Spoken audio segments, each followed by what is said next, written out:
Good afternoon. As a final project, we had to present an application related to the topics and tools reviewed during our class sessions, for which we based on data obtained from a research paper related to energy consumption in a milling process. Nowadays, modern manufacturing facilities encounter significant challenges in meeting demand for highly flexible products within shortened production cycles. Additionally, manufacturers are now required to address the need for efficient energy utilization, emission reduction, and the compliance with sustainability standards. In order to achieve these target conditions, there has recently been a growing emphasis on developing environmentally friendly manufacturing approaches that aim to minimize carbon footprint impacts across production processes and systems.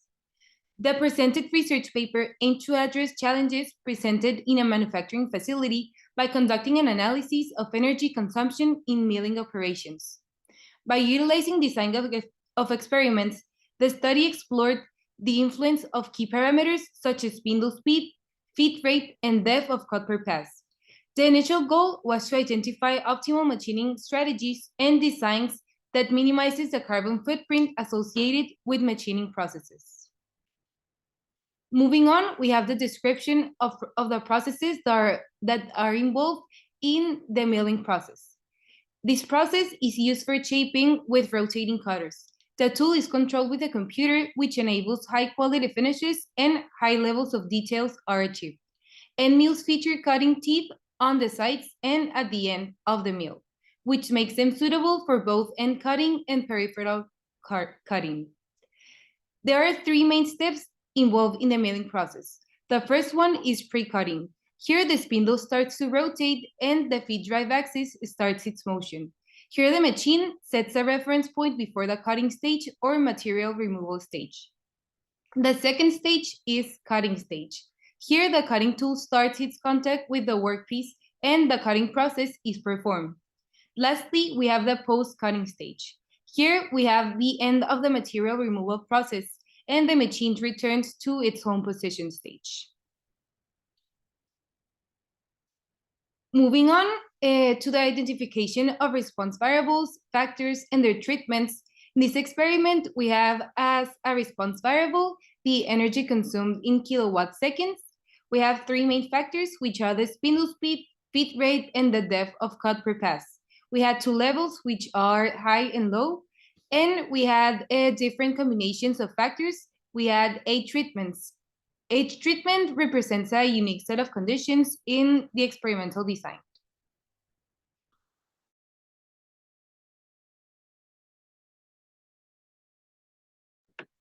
Moving on to the statistical tools utilized, we implemented a design of experiments utilizing a factorial design with a 2x3 factorial arrangement and the CNC parameters, with each factor being considered with a low and high level. The factors being spindle speed, feed rate, and depth of cut per pass, each of them set at a low and high level depending on their specific metrics. Next, we have the dependent variable, which was the energy consumption. The tool utilized for the experiment was the HASTM1N milling machine, and the tool utilized for measuring energy consumption was a standard energy logger equipment. Some of the assumptions relating to the experiment was that a constant volume of 2.8 inches cubed in both circular and linear slots was to be maintained. Each slot was machined with different cutting parameters and 2 repetitions were performed. Wood was the material selected to perform the test due to its ease of machining and low cutting tool wear. Analysis requires conducting 8 experiments for each test case, with an additional consideration of 2 replicates for increased data reliability. Experiments were organized in this manner. For both linear and circular slots, 8 experiments were to be made, each of them with 2 replicates, totaling 16 experiments per linear or circular cutting pattern. As I mentioned, 2 separate ANOVA tables will be designed, one for linear and one for circular slots. This will aid us in analyzing how the factors behave in each of the different cutting patterns and how they affect energy consumption. The key factors analyzed in each of the ANOVA tables will be spindle RPM, depth of cut per pass, feed rate, and lastly, the interactions between all of the factors. The ANOVA tables provides a structured framework for assessing the statistical significance of each factor's influence in the energy consumption of the cutting process, allowing for comprehension of how variations of the factors can contribute to the overall energy consumption, and coming up with a result of the best combination that can minimize energy consumption in the process, allowing for data-driven decision-making and optimizing machining strategies for both linear and circular slots. So now, moving on to the results, the ANOVA table reveals interesting findings regarding the influence of cutting parameters on energy consumption in an end milling machining process when the analysis was carried out with the help of the Minitab software.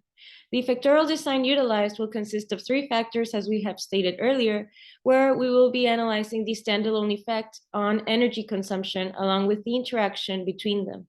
Both circular and linear slots will be analyzed, with 2 replicates will be conducted for reliability purposes. The corresponding ANOVA table allows us to visualize the different effects that these factors have on energy consumption.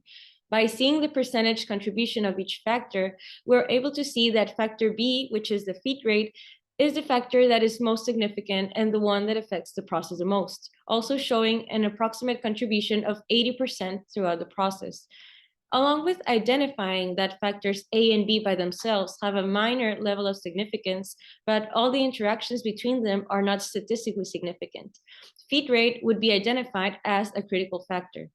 Additionally, we looked into the experiment's normal probability plot, which provides us with the conclusion that the experiment does follow a normal distribution, assuring our assumptions and validating the experiment.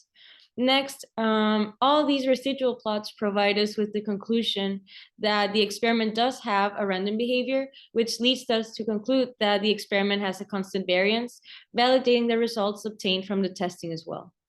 Moving on to the main effects, these plots provide us with data to aid recommendations on how to minimize energy consumption with the process by taking into consideration the factors' effects. In this case, the optimal combination for these 3 factors would be low, high, high, meaning 1250 in spindle RPMs, a 1/4 inch in depth of cut per pass, and 10 inches per minute in feed rate, as this combination of factors would minimize the energy consumption in the cutting process. So by having an increased feed rate, it would lead to a reduction in the energy consumption rates. The similarity between the experimental conditions in both processes have been reflected in their results as well, which leads to having a similar conclusion in the analysis and acknowledging that there's no significant energy consumption difference in between both cutting processes. So moving on to analyzing the non-cutting and cutting operations in both linear and circular trajectories, we came up with the 82% of total energy consumption regarding the cutting operations and leaving the remaining 12% to non-cutting operations.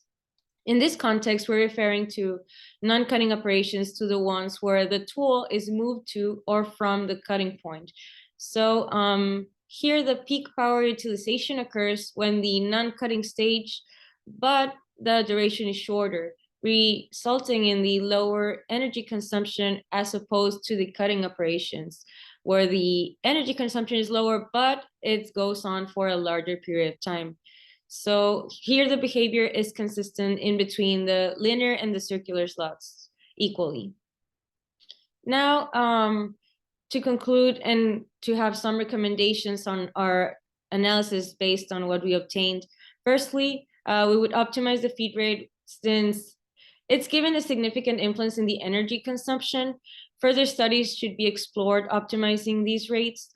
Experimenting with different settings can help identify the most efficient feed rates for specific milling processes, contributing to energy savings. Moving on, we also have the enhancing the cutting operation efficiency. Since the cutting operation constitutes for about 82% of the total consumption, the strategies aimed at reducing energy consumption should be prioritized, and investigating on more efficient tool movements and path planning can also help minimize this consumption without having an impact on the quality of the process. And lastly, we would diversify the material and the tool analysis. Here we would expand the research scope to include different materials commonly used in the industry, and we would adjust the cutting parameters for different materials to identify which settings would lead us to having the most energy efficiency. and also experimenting with different cutting tools that are in the market and that it can be frequently explored to minimize any consumption variations in regards to energy. And now at the bottom of the poster, you would be able to see the references for the information that has been presented in this poster. And we just wanted to thank you for your time and have a nice day. Thank you.